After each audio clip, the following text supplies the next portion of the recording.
Well, for more than a decade, virtually everyone on the left has repeated the same number. America has 11 million illegal aliens within its borders. Countless guests on this show have repeated that number. Of the 250 million undocumented people in the world today, the United States has 11 million.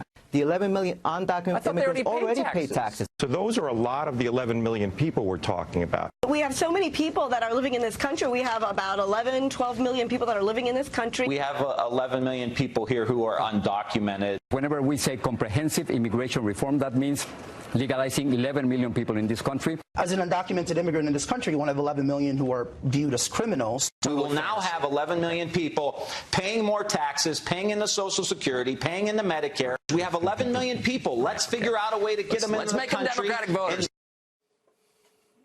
Okay, so here's a useful rule of thumb going forward.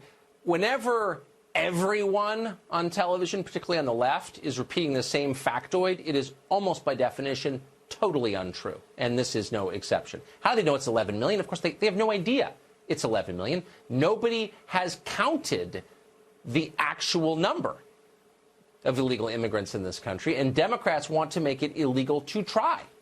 11 million. We'll be hearing that when your grandkids are old. Victor Davis Hanson is a senior fellow at the Hoover Institution. He joins us tonight. Professor, thanks very much for coming on. First, just a larger question.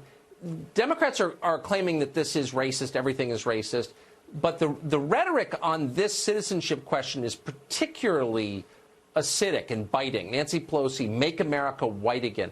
What happens to the social fabric of our country when trusted leaders like Nancy Pelosi make grotesque and untrue race-based claims like that? How badly does it hurt this country? Yeah, we're destroying the classical definition of the melting pot in which your superficial appearance was supposed to be incidental, not essential to who you are.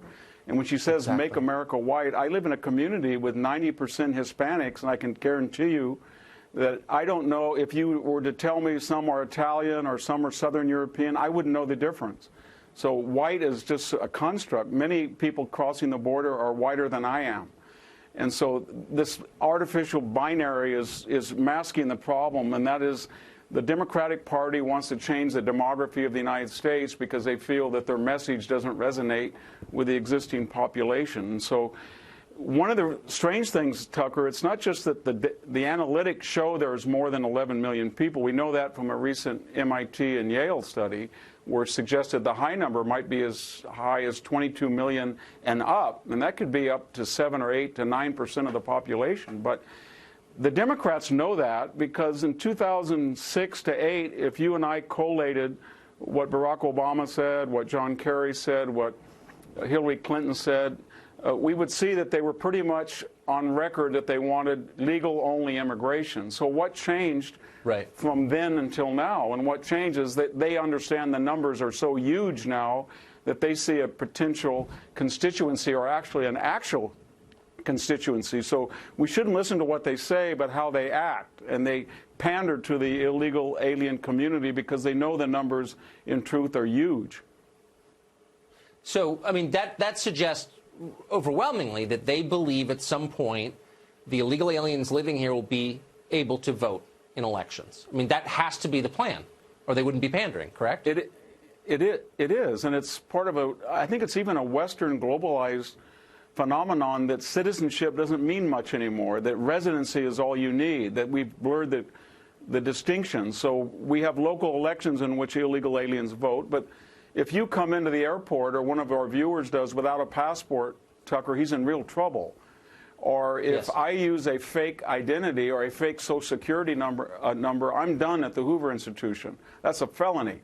If I am in a community and I say federal law does not apply to me on matters of handgun registration or EPA, and that's impossible.